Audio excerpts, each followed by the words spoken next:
दोस्तों, गौतम बुद्ध ने होश पर बड़ा जोर दिया है। वह अपने शिष्य से हमेशा कहा करते थे, होश में रहकर वर्तमान में जियो, आज और अभी में जियो। तभी एक शिष्य गौतम बुद्ध से प्रश्न करता है, भंते, आप कहते हैं जियो अभी और यहीं, पर स्वयं को देखकर हमें अभी और यहीं जीने जैसा नहीं लगता। वर्तमान में जीने की बजाय भविष्य की कल्पना में जीना ज्यादा सुखद लगता है, तो क्या करें? तभी गौतम बुद्ध उस प्रश्न का उत्तर देते हुए कहते हैं, तो जियो, वैसे ही जियो। अनुभव बताएगा कि जो सुखद लगता था वह सुखद था नहीं। प्रश्न से इतना ही पता चलता है कि प्रौढ़ नहीं हो, कच्चे हो। अभी जीवन ने पकाया नहीं, अभी मिट्टी के कच्चे घड़े हो। वर्षा आएगी तो बह जाओगे। अभी जीवन की आग ने पकाया नहीं, क्योंकि जीवन की आग जिसको भी पका देती है उसको यह साफ हो जाता है। इतना कहकर गौतम बुद्ध चुप हो जाते हैं। फिर वह शिष्य पूछता है, क्या साफ हो जाता है भंते? तभी गौतम बुद्ध बोलते हैं, एक बात ही साफ हो जाती है कि भविष्य में सुख देखने का अर्थ ही यही है कि वर्तमान में दुख है, इसीलिए भविष्य के सपने सुखद मालूम होते हैं। थोड़ा सोचो, जो आदमी दिन भर भूखा रहा हो, सिर्फ वही रात में सपने देखता है भोजन के, लेकिन जिसने भरपेट भोजन किया है वो भी कहीं रात को सपने देखता है भोजन के। अगर देखे तो वह पागल है। जो तुम्हें मिला है उसके तुम सपने नहीं देखते, जो तुम्हें नहीं मिला है उसी के सपने देखते हो। वर्तमान तुम्हारा दुख से भरा है। इसे भुलाने को, अपने मन को समझाने को, रिझाने को, रात के लिए, सांत्वना के लिए तुम अपनी आंखें भविष्य में टटोलते हो।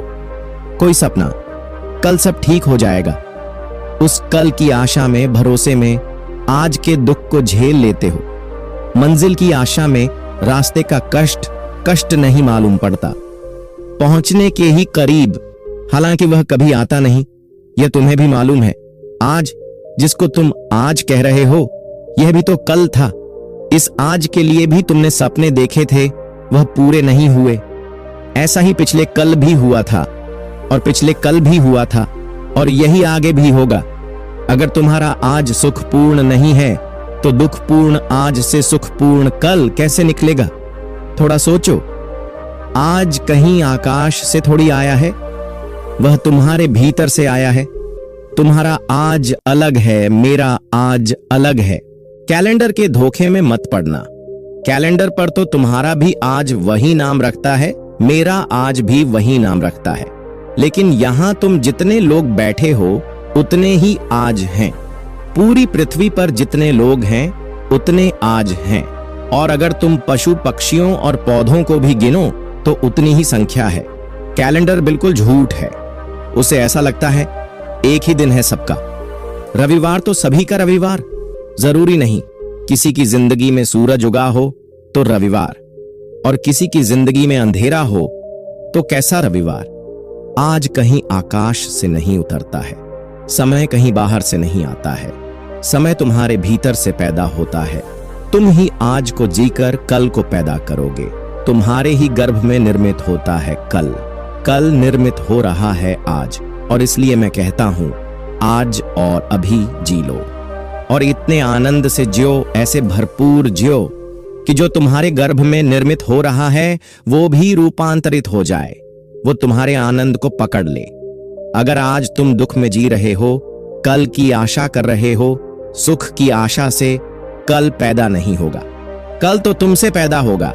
तुम जैसे जी रहे हो उससे पैदा होगा, तुम्हारे अस्तित्व से पैदा होगा, तुम्हारे सपनों से नहीं। समझो, एक मां बीमार है और उसके गर्भ में एक बेटा है, रुग्ण है, शरीर जरा जीर्ण है, तो बेटा इस जीर्ण रुग्ण शरीर से पैदा होगा। मां चाहे सपने कितने भी देखती हो कि बेटा बड़ा स्वस्थ होगा, बुद्ध जैसा होगा, इससे कुछ हल नहीं होने वाला। इस सपने से बेटा पैदा नहीं होगा। बेटा तो सच्चाई से पैदा होगा। तुम्हारा कल तुम्हारे सपने से नहीं, तुम्हारे आज की असलियत से पैदा होगा, हकीकत से पैदा होगा। तुम आज क्या हो? अगर तुम नाच रहे हो तो तुमने आने वाले कल के लिए नाच दे दिया। अगर तुम प्रमुदित हो, प्रफुल्लित हो, तो कल का फूल खिलने ही लगा। क्योंकि जिस फूल को कल खिलना है उसकी कली आज ही तैयार हो रही है। प्रतिपल तुम अगला पल पैदा कर रहे हो। प्रति क्षण अगला क्षण तुम्हारे भीतर निर्मित हो रहा है, तैयार हो रहा है। तुम सृष्टा हो, तुम अपने समय को खुद पैदा करते हो। इसलिए मैं तो कहता हूं आज जियो। लेकिन तुम्हें लगता है वर्तमान जीने जैसा नहीं लगता। अगर वर्तमान जीने जैसा नहीं लगता तो कल भी तो वर्तमान होकर ही आएगा, फिर वह भी जीने जैसा नहीं लगेगा। परसों भी वर्तमान होकर ही आएगा, वह भी जीने जैसा नहीं लगेगा। तो इसी को तो मैं आत्मघात करना कहता हूं। तुम तो आत्महत्या कर रहे हो, जी नहीं रहे हो। जीने का कोई और उपाय नहीं है, आज ही है और आज ही जीना है। जीने जैसा लगे या ना लगे इससे कोई फर्क नहीं पड़ता। जीने का और कोई ढंग है ही नहीं, जीना तो यही होगा। कल के बुलावे में मत पड़ो। कल के बुलावों ने बहुतों को डुबाया है। आज जियो। ये क्षण खाली ना चला जाए, यह क्षण अवसर है, इसे तुम ऐसा ही मत गंवा देना। कुछ बना लो इसका, कुछ रस ले लो, इसमें कुछ भोग लो, इससे कुछ पहचान लो। इसका स्वाद उतर जाने दो तुम्हारे प्राणों में। यह ऐसा ही ना चला जाए, क्योंकि अगर समय ऐसा ही जाता है तो समय को ऐसे ही चलने की आदत मजबूत होती चली जाती है। फिर धीरे धीरे समय को गंवाना तुम्हारी प्रकृति हो जाती है। भोगो इसे, चूसो इस क्षण को, निचोड़ लो इसको पूरा। इसका रस जरा भी छूट ना जाए। यही परमात्मा के प्रति धन्यवाद है, क्योंकि उसने तुम्हें अवसर दिया, जीवन दिया और तुमने ऐसे ही गंवा दिया। परमात्मा तुमसे यह ना पूछेगा कि तुमने कौन कौन सी गलतियां की। गलतियों का वो हिसाब रखता ही नहीं। बड़ा दिल है परमात्मा के पास। परमात्मा तुमसे पूछेगा, तुम्हें इतने सुख के अवसर दिए, तुमने भोगे क्यों नहीं? गलतियों की कौन फिक्र रखता? भूल चूक का कौन हिसाब रखता है? वो तुमसे पूछेगा। इतने अवसर दिए सुख के, तुमने भोगे क्यों नहीं? गौतम बुद्ध कहते हैं, एक ही पाप है जीवन में, और वो है जीवन के अवसरों को बिना जिए गुजर जाने देना। जब तुम आनंदित हो सकते थे, आनंदित ना हुए। जब गीत गा सकते थे, गीत ना गाया। सदा कल पर टालते रहे, स्थगित करते रहे। स्थगित करने वाला आदमी जिएगा कब? कैसे जिएगा? स्थगित करना ही तुम्हारे जीवन की शैली हो जाती है।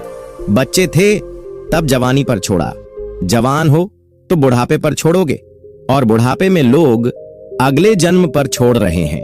वो कह रहे हैं परलोक में देखेंगे। यही लोक है एकमात्र, और यही क्षण है सत्य का। बाकी सब झूठ है, मन का जाल है। लेकिन अगर तुम्हें अच्छा लगता है, तुम्हारी मर्जी। तुम्हें अच्छा लगता हो तो मैं कौन हूं बाधा देने वाला? तुम सपने देखो, कभी ना कभी तुम जागोगे, तब रोगे, पछताओगे। तब तुम पछताओगे कि इतना समय यूं ही गंवा दिया। और ध्यान रखना, जीवन में जितना दुख भर लोगे, जितने आंसू घने कर लोगे, जितना पछतावा हो जाएगा, उतना ही कठिन हो जाता है रोकना फिर दुख को, आंसुओं को। कभी तुमने ख्याल किया, हंसी तो एकदम रुक जाती है, रोना एकदम नहीं रुकता। तुम हंस रहे हो, एकदम रुक सकते हो, रोना एकदम नहीं रुकता। थमते थमते थमेंगे आंसू। रोना है कुछ, हंसी नहीं। ये कोई मजाक नहीं है कि रो लिए और रोक लिए। ये कोई हंसी नहीं है कि हंस लिए और रोक लिए। हंसी तो तुम्हारी ऊपर ऊपर होती है, रुक जाती है। रोना बहुत गहरे चला जाता है। रोना तुम्हारे जीवन में सब तरफ भर जाता है। और रोज रोज अगर तुम रोने को इस तरह संभालते गए और जीने को कल पर टालते गए, तो रोना तुम्हारी आदत बन जाएगी। गौतम बुद्ध कहते हैं, उस शिष्य को तुमने कहा, हंसेंगे कल, रोएंगे आज। और तुम जो दलील दे रहे हो, वो दलील यह है कि अपना वर्तमान तो सुखद मालूम नहीं पड़ता, इसलिए सुखद सपने देखेंगे। सुखद वर्तमान क्यों नहीं है, यह पूछो। इसलिए नहीं है कि कल भी तुमने सपने देखे थे आज के, और कल का दिन गंवा दिया, जिसमें आज सुखद हो सकता था, जिसमें आज की आधारशिला रखी जा सकती थी। कल तुमने गंवा दिया, इसलिए आज दुखद है। और तुम यही दलील दे रहे हो कि हम आज को भी गंवाएंगे, क्योंकि कल का सपना अच्छा मालूम पड़ता है। तुम्हारी मर्जी, गणित साफ है। फिर मुझसे मत कहना कि हमें किसी ने चेताया नहीं। तुम्हें यह मौका ना मिलेगा कहने का कि हमें किसी ने चेताया नहीं। दूसरों को तो यह भी सुविधा है कहने की कि उन्हें किसी ने चेताया नहीं, लेकिन मैं तुम्हें रोज चेता रहा हूं। दोस्तों, गौतम बुद्ध के समय में तो वह स्वयं थे जो अपने शिष्यों को बार बार भटकने से बचा लेते थे, लेकिन वह आज भी उनके कहे गए शब्दों के रूप में, प्रकृति के रूप में जीवित हैं। और मेरी कोशिश है कि उनके प्रवचनों को इस चैनल के माध्यम से आप तक पहुंचाया जा सके। तो कृपया चैनल को सब्सक्राइब करें और वीडियो को लाइक जरूर कर दें, जिससे मुझे समझ आए कि जो लोग यह वीडियो देख रहे हैं वह चाहते हैं कि मैं ऐसे और वीडियो डालूं। और कमेंट करके भी बता दो वीडियो कैसी लगी।